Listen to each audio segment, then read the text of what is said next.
ఓఎస్డీగా తొలగించారు కదా, దానికి కారణం చెప్పాలి కదా. ఓఎస్డీగా వారిని తొలగించలేదు, ఓన్లీ కాంట్రాక్ట్ ఎంప్లాయీగా ఉన్నటువంటి ఇప్పుడు ఓఎస్డీ కంటిన్యూ అవుతారా? ఓఎస్డీగా కంటిన్యూ అవుతారా? ఇప్పుడు కంటిన్యూ ఉన్నట్టే కదా, కొత్త వారిని నియమించినప్పుడు ఓఎస్డీ ఉన్నట్టే కదా. ఎట్లా లేరు కదా ఆయన. మరి ఆయన పోలీసులు అరెస్ట్ చేసి సార్ ఓఎస్డీ అనేది ఎవరైనా పెట్టుకోవచ్చు. పోలీసులు మరి అరెస్ట్ చేసేందుకు ఎందుకు వచ్చారు? టాస్క్ ఫోర్స్ పోలీసులు ఎందుకు వచ్చారు ఇంటికి? సార్ ఎందుకు వచ్చారు ఏమొచ్చారు అనేది పోలీసు వాళ్ళు వివరిస్తారు. మీరు ఏమైనా ఉంటే దానికి సంబంధించి చెప్పలేదు కదా, ఇప్పటి వరకు చెప్పలేదు, అదే చెప్తున్నా కదా సార్. పోలీసు వాళ్ళకి సంబంధించి కావచ్చు, చట్టం తన పని తాను చేసుకునే ప్రయత్నాలు బాగా ముందుకు పోతాం.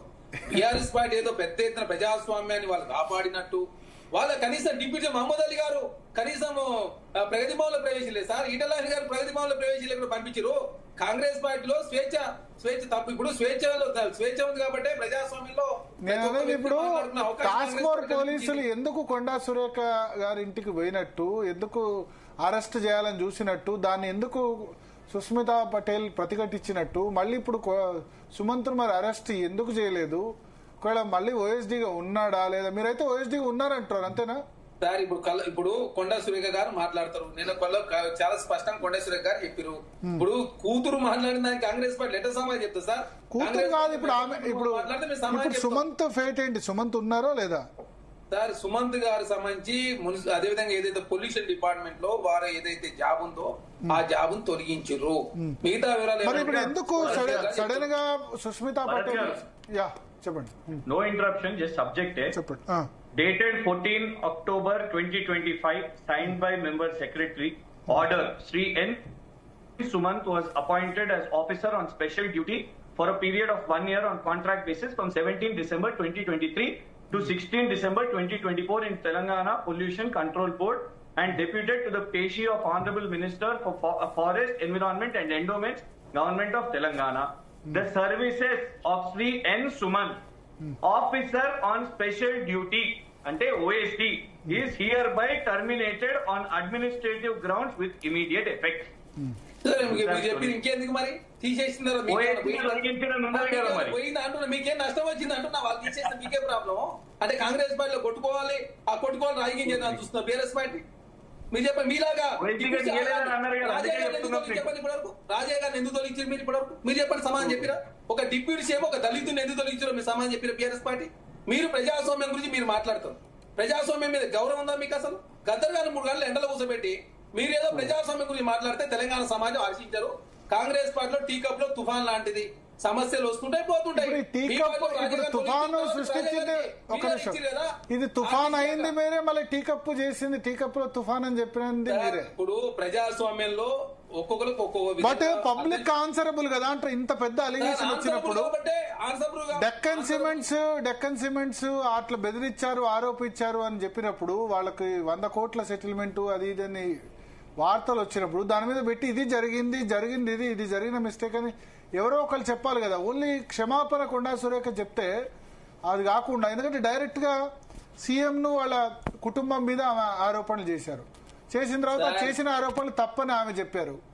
ఓకే, ఇప్పుడు మీరు కొండా సురేఖ గారిని అడగాల్సిన ప్రశ్నలు కొండా సురేఖ గారిని అడగకుండా నన్ను అడిగితే ఎట్లా అవుతుంది? అది కాదు, దయచేసి మంత్రి గారు కదా అంటారు. కొండా సురేఖ గారు నాకు దొరికితే అడిగా.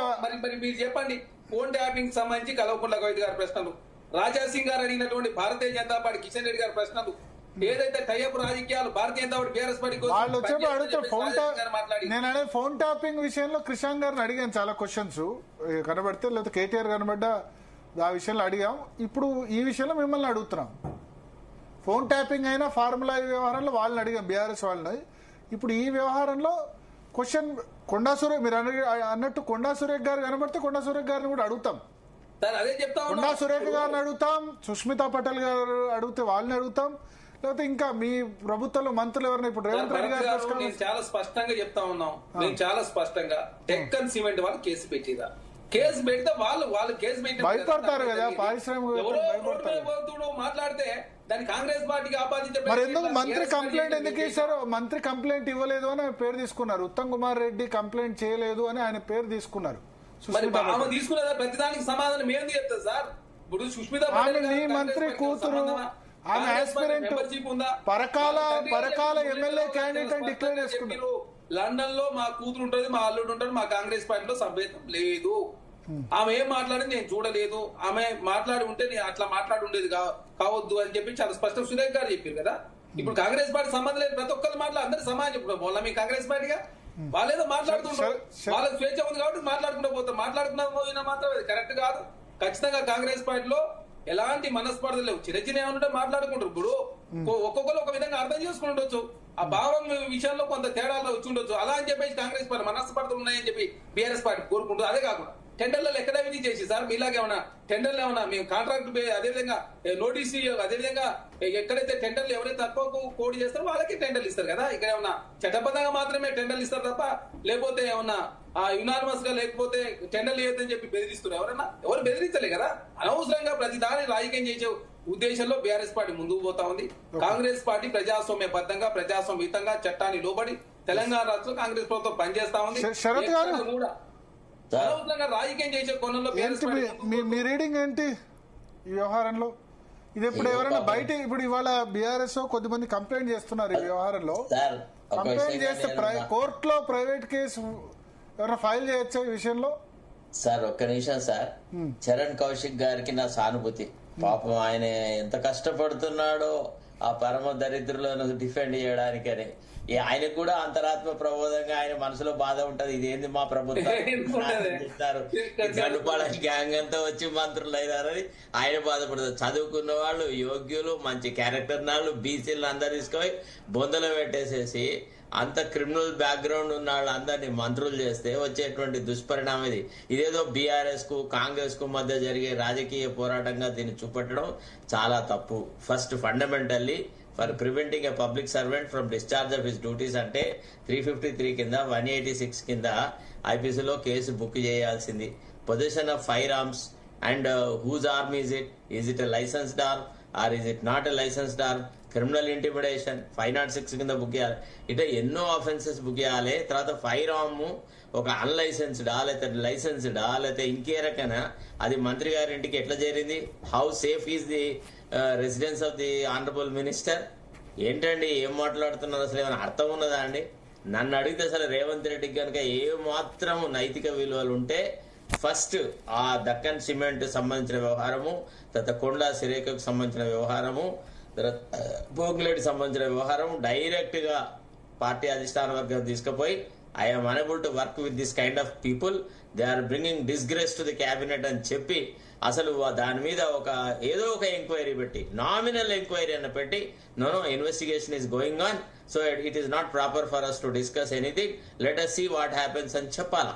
తర్వాత రెండోది, అంత బాధ్యతారహితంగా మాట్లాడదు చరణ్ కౌశిక్ గారు.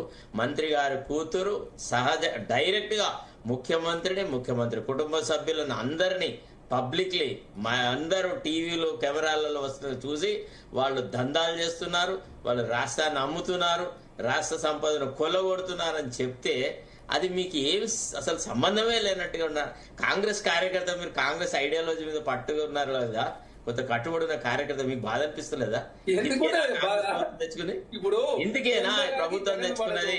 చెప్పండి సార్, వీళ్ళు కొట్లాడితే వచ్చిందా? వాళ్ళ మధ్య ఉందో మనకే సంబంధం ఉంటుంది సార్. అదిగా చరణ్ కౌశిక్ గారు, మీరు నాకు ఒక మాట చెప్పండి. కొండా సిరేఖ ప్రచారం చేస్తే, పొంగులేటి శ్రీనివాసరెడ్డి ప్రచారం చేస్తే, లేదా జూపల్లి కృష్ణారావు ప్రచారం చేస్తే కాంగ్రెస్ పార్టీ అధికారంలోకి వచ్చిందా? వీళ్ళ కాంట్రిబ్యూషన్ ఏంది? వీళ్ళు ఎప్పుడు వచ్చి చేరినారు పార్టీలో? వీళ్ళ వల్ల పోనీ వీళ్ళు ఎక్కడన్నా అడ్జస్ట్ అయినారా? They are square. కానీ అంటే Ponguleti Srinivasa Reddy joining turning point కదా ఆ సమయంలో Karnataka elections. Turning point sir, he has only provided finance. Khammam గానీ అదే ఫైనాన్స్ పరంగా అయినా ఎమ్మెల్యే ఆయన తోటి చాలా మంది జాయిన్ కూడా అయ్యారు. వేముల వీరేశన్ జాయిన్ అయ్యారు, జూపల్లి కృష్ణారావు జాయిన్ అయ్యారు, పొంగులేటి శ్రీనివాసరెడ్డితో పాటు. నా మాట ఖమ్మం జిల్లాలో ఖమ్మం నల్గొండలో టర్న్ అరౌండ్ కాలేదా కాంగ్రెస్ పార్టీకి పొంగులేటి జాయినింగ్ వల్ల? నేను ఒక మాట మాట్లాడతా, వింటారా మీరు దయచేసి? వీళ్ళంతా నా దగ్గర కూర్చునే వాళ్ళే. దామోదర్ రాజనరసింహ, పొంగులేటి, తర్వాత ఎవరు మన ఈయన జూపల్లి కృష్ణారావు, వీళ్ళంతా మా ఆఫీస్ లోనే కూర్చొని నాతోనే మాట్లాడేది, నేనే అన్ని వ్యవహారాలు చూసినది అంతా నాకు తెలుసు. కానీ పొంగులేటి ఒక అంటే గాలి పడ్డప్పుడు తూర్పార పట్టుకున్నాడు సార్. అంతకంటే ఎక్కువ లేదు. పొంగులేటి ఏ పార్టీలో చేరకపోగలుగుతుండే. తర్వాత నేనే మొట్టమొదట ఆయనతో మాట్లాడి, నువ్వు కనుక బీజేపీలో చేరితే సర్వనాశనం అవుతావు, కాంగ్రెస్ పార్టీ అయితేనే మనగలుగుతావు, నీలాంటి రాజకీయాలు బీజేపీలో నడవవు, బీజేపీలో నీకేం ఛాన్స్ దొరకదు, నువ్వు బారాసాలో టిఆర్ఎస్ లో ఎట్లాంటి నిర్బంధం ఇచ్చేసినావు అట్లాంటి స్వేచ్ఛ స్వతంత్రం ఏది లేకుండా బీజేపీలో ఉండాల్సి వస్తుందని చెప్పినాం. ఆయన అంతరాత్మ ప్రభావం చెప్పమని చెప్పినామా లేదా అని. ఆయనను కాంగ్రెస్ పార్టీలో చేర్పించడానికి ప్రయత్నాలు చేసింది ఎవరు? జూపల్లి కృష్ణారావు 10 సార్లు నాతో అన్నాడు, ఎట్లయినా చేసి రాజగోపాల్ రెడ్డిని, మన ఇతన్ని పొంగులేటి శ్రీనివాసరెడ్డిని, వివేక్ని, వీళ్ళందరినీ తీసుకురావాలంటే వివేక్ ఏమంతా ఇమేజ్ ఉంది సార్. నామినేషన్ కంటే వారం రోజుల ముందు వస్తే ఆయన నెత్తి మీద ఎత్తుకొని మేము ఆయనను గెలిపించినాం మా నియోజకవర్గంలో. వీళ్ళ వల్ల కాంగ్రెస్ పార్టీ అధికారంలోకి వచ్చిందా? ఇవాళ కాంగ్రెస్ కార్యకర్తలకు, కాంగ్రెస్ జెండా మోసిన కార్యకర్తలకు అందరికి ఎంత అవమానకరమైన వ్యవహారం. ఏంది వీళ్ళు ఏం రాష్ట్రం కోసం కొట్లాడుతున్నారా? రాష్ట్ర ప్రజల సంక్షేమం కోసం కొట్లాడుతున్నారా? పంచుకోవడానికి, దొంగ తమ్ముడు పంచుకోవడానికి కొట్లాడుతుంటే మీలాంటి కార్యకర్తలు ఎప్పుడు డిఫెండ్ చేయదు. ఆన్ ది అదర్ హ్యాండ్ మీరు సీక్రెట్ గా లెటర్ రాయాలి పార్టీ హైకమాండ్ కు, this is nonsense, they are bringing disgrace, వీళ్ళ మీద మీరు యాక్షన్ తీసుకోండి. మంచి వాళ్ళు లేరా కాంగ్రెస్ లో? ఎమ్మెల్యేలు, మంత్రి పదవులకు అర్హులు, 70 ఏళ్ల ముసలాళ్ళు, అన్ని రకాలైనటువంటి దౌర్జన్యకరమైన సంఘటనలు చేసిన వాళ్ళు, వాళ్ళని పెట్టుకుని ఎందుకు పార్టీని ప్రభుత్వం యొక్క పరువును నాశనం చేస్తున్నారు? ఏమైందండి? మీరు సార్ నేనంటాను ఒక రైట్ ఫైన్, కేసీఆర్ కేటీఆర్ వాడో వీడో చేశాడు, వాళ్ళకి ప్రజలు శిక్ష వేశారు కదా, తీసుకుపోయి చెత్తబుట్లో దాఖలు చేశారు. ఈనాడు వాళ్ళు రాజకీయంగా అధికారులు లేరు కదా, ప్రతిపక్షాలు ఏదో చేస్తుందనే దాన్ని ప్రతిసారి తీసుకొస్తారు ఎందుకు? మీరు మీ బాధ్యత ఎక్కడ పోయింది? మీరు ప్రజలకు ఏం వాగ్దానం ఇచ్చారు? ఆ వాగ్దానాల అమలులో మీరు చేసిన చిత్తశుద్ధి ఏది?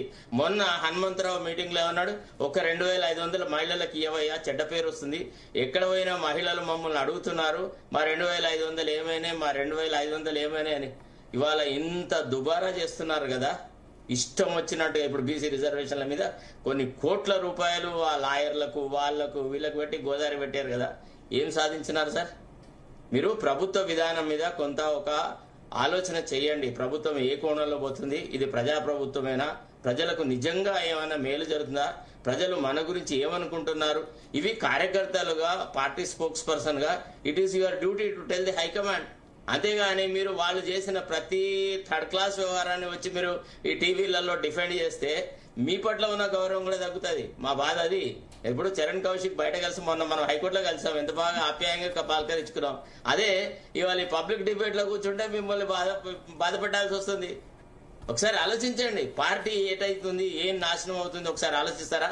ఎందుకంటే ముఖ్యమంత్రి బ్రదర్స్ ఏం చేయట్లేదా? అయ్యప్ప సొసైటీకి రా, నేను చూపెడతా ఏం చేస్తున్నారు, ఎంత విచ్చలవిడి వ్యవహారాలు నడుపుతున్నారు. పచ్చి అవినీతి పనులు సార్. మీ మంత్రివర్గంలో అసలు ఒక్క నిమిషం కూడా ఉండలేని వాళ్ళు ఎవరంటే కొండా సురేఖ, పొంగులేటి శ్రీనివాసరెడ్డి, పొన్నం ప్రభాకర్, జూపల్లి కృష్ణారావు, బట్టి విక్రమార్క, కోమటిరెడ్డి వెంకటరెడ్డి, సీతక్క, వివేక్. వీళ్ల వల్ల పార్టీకి, ప్రభుత్వానికి ఎనలేని చెడ్డ పేరు వచ్చింది తప్ప వీళ్ళ contribution towards the governance is zero. You agree or not, this is a fact. మీరు ఇంతే చెప్తారు కదా, సురేఖ చేసేటువంటి విషయాలు మీకు తెలుసా? పోనీ సీతక్క చేసేటువంటి దుర్మార్గ పనులు ఆ ప్రాంతాల్లో మీకు తెలుసా? మీరు ఆ ప్రాంతం వాళ్ళేనా కాదా? మీరు మహబూబ్ నగర్ అనుకుంటా కదా. ఎందుకు ఏం చేశారు అన్ని సార్? మొత్తం కంప్లీట్ A to Z అక్కడ వాళ్ళ ఆధిపత్యం తప్ప ఇతరది సార్. మనం ఒకప్పుడు దొరల గురించి మాట్లాడుకున్నాం సార్, ఇప్పుడు వీళ్ళే దొరలు సార్. వేరే వాళ్ళకి అక్కడ గడ్డి పొరక కూడా కదలలేరు. ప్రభుత్వ యంత్రాంగంలో ఎవరు సిఐ ఉండాలి వీళ్ళే డిసైడ్ చేస్తారు, ఎవరు ఏసీపీ ఉండాలి కదా. ఎవరు అధికారులు ఉంటే వాళ్ళు పోలీస్ ఆఫీసర్లు పోస్టింగ్. అది కాదు సార్, ఒక ఆఫ్టర్ ఆల్ ఒక బీఆర్ఎస్ కూడా అట్లా చేశారు. 25 లక్షలు తీసుకున్నాడు పొన్నం ప్రభాకర్. ఏం చెప్తారు మీకు? మా దగ్గర వచ్చినాయి అన్ని ఉదాహరణలు మా దగ్గర. మీరు పెట్టండి, వ్యవహారం చేయండి, చూపెడతా మీకు అన్ని. ఎవడన్నా ఒక ఎంక్వైరీ ఆర్డర్ చేయండి. బీఆర్ఎస్ హయాంలో కూడా పోస్టింగ్ల కోసం డబ్బులు తీసుకున్న సందర్భాల్లో పోస్టింగ్లు వాళ్ళకి అనుకూలంగానే చేసిన. ఇప్పుడు బీఆర్ఎస్ లో జరిగింది. I'm not justifying but unfortunate situation is police విషయంలో అయితే ఎవరు పోలీస్ అధికారి వేయాలి, ఎవరు నియోజకవర్గాల్లో ఎవరు సీఏలు వేసుకోవాలి, ఎస్ఐలు వేసుకోవాలి, అది స్టార్ట్ అయింది. కొన్ని చోట్ల అయితే 10 లక్షలు తీసుకుని కూడా సీఏలు ఎస్ఐల పోస్టింగ్లు ఇచ్చారు. 10 లక్షలు పెట్టినవాడు మళ్ళీ కలెక్షన్ పోతాడు కదా. భరత్ గారు, కాంగ్రెస్ ఆధీనంలో 10 లక్షలు చాలా తక్కువ సార్. 50, 25 తర్వాత ఎబోవ్నే ఉంది తప్ప 25 కంటే తక్కువ పైసలు ఉన్న వాడికి ఎవరికి వాడు అడిగిన పోస్టింగ్ రాదు. వాడు ఎంతో మందితో చెప్పించుకున్నాక కూడా ఆ నియోజకవర్గపు ఎమ్మెల్యేను మంత్రిని కట్టుకుంటే అప్పుడు వాడికి పోస్టింగ్ వస్తుంది. అది కూడా ఎబో 25 లక్షలు ఇస్తేనే. విన్నారా? ఎట్లా సార్? అమ్మకానికి పెట్టారు, తూకానికి పెట్టారు అన్ని పొజిషన్స్ ని. ఘోరంగా మీరు అన్నారు కదా వీళ్ళందరినీ జాయిన్ చేయించింది మీరు అని, ఇప్పుడు రిగ్రెట్ ఫీల్ అవుతున్నారా? చాలా చాలా నేను చేర్పించినా, నేను అనలే చేరితే బాగుంటదని వాళ్ళకి సలహా ఇచ్చినాను. But I tell you honestly, వాళ్ళు ఈనాడు వీళ్ళ వల్ల పార్టీకి ఎంత చెడ్డ పేరు వచ్చిందంటే, అబ్బా కాంగ్రెస్ ఎందుకు తీసుకువచ్చినామా అని ప్రజలు బాధపడే స్థితికి తీసుకొచ్చినారు. అరే నీకు ఇవాళ వరి ధాన్యం కొనుగోలు వ్యవహారాలలో ఏం జరుగుతుందని ఏ మంత్రి అన్న రివ్యూ చేసినాడా సార్? ధాన్యం కొనుగోలు సెంటర్లు ఎట్లా నడుస్తున్నాయో చూసినారా? ఎంత తరుగు తీస్తున్నారో చూసినారా? వరికి ఇప్పుడు ఈ వ్యవహారం టీ కప్ లో తుఫాన్ అని చెప్తున్నారు. ఏంది టీ కప్ లో తుఫాన్? అసలు అక్కడ కప్పు లేదు. కాంగ్రెస్ అనేటువంటి ఒక నదిలో ఓన్లీ తుఫాన్లే ఉన్నాయి, నీళ్లు లేవు. అంత దరిద్రంగా తయారైంది పాలన అనేది. అసలు ఏ మాత్రం హద్దులో లేదు సార్. ఒక రకంగా చెప్పాలంటే ముఖ్యమంత్రి అసలు ఇప్పుడు ఇట్లాంటి సంఘటనలు గతంలో కూడా జరిగిన ఎన్టీఆర్ దగ్గర కూడా ఇట్లనే మంత్రులు అది ఇది వ్యవహారాలు చేస్తే ఐ రిమెంబర్ అప్పుడు బోడ జనార్దన్ రెడ్డి ఒక ఆఫీసర్ మీద ఫైల్ విసిరినాడు, పివి రమేష్ అనేట ఆయన మీద. ఈ వ్యవహారం తెలిసి ఎన్టీ రామారావు దగ్గర మార్నింగ్ హుటాహుటిన ఒక ఆఫీసర్ని పెట్టి ఎంక్వైరీ చేయించి ఇచ్చేసిన తర్వాత జనార్దన్ ఎన్టీ రామారావు దగ్గరికి వచ్చేసేసి, అన్నా నేను ఎస్సీ వాడిని కాబట్టి నా మీద అనవసరమైన ఆరోపణలు చేశారన్నా, నన్ను మంత్రిగా చూడడానికి వాళ్ళు ఇష్టపడట్లేదన్నా అంటే ఎన్టీ రామారావు డైరెక్ట్ అడిగాను, ఏమయ్యా గన్మెన్లు పట్టుకొని నువ్వు ఎటుపోయినావని అడిగినాడు. అంటే ఇంటెలిజెన్స్ రిపోర్ట్స్ అట్లా ఉండేది. ముఖ్యమంత్రికి అంత పట్టు ఉండాలా. ఇప్పుడు ముఖ్యమంత్రి వాళ్ళ నిన్న తిట్టుకున్న తిట్లు ఏంటిది? నువ్వు దొంగతనం చేయాలంటే నువ్వు దొంగతనం, నువ్వు పంచుకుంటలేవు అంటే నువ్వు పంచుకుంటలేవా, నీ వ్యవహారాలు ఎట్లుంటాయంటే నా వ్యవహారాలు. గదే కదా మంత్రివర్గం మీటింగ్. ఏం చేశారు? రాష్ట్ర ప్రయోజనాలు. లాస్ట్ కాల క్షమాపణలు చెప్పింది కదా, ఏదో చిన్నపిల్ల మాట్లాడిన తెలియక అని చెప్పి. సరే పదవి కాపాడుకోవడానికి క్షమాపణలు చెప్పడం, దానివల్ల రాష్ట్రానికి ప్రజలకు జరిగిన ఉనగూరిన మేలేంటి సార్? వాళ్ళ వల్ల ఏం జరుగుతుంది చెప్పండి? వాళ్ళ ప్రజలు దీనికోసమేనా సార్ కొత్తగా మార్పు కోరి ఒక కొత్త ప్రభుత్వం వస్తుంది, ప్రజా ప్రభుత్వం వస్తుంది,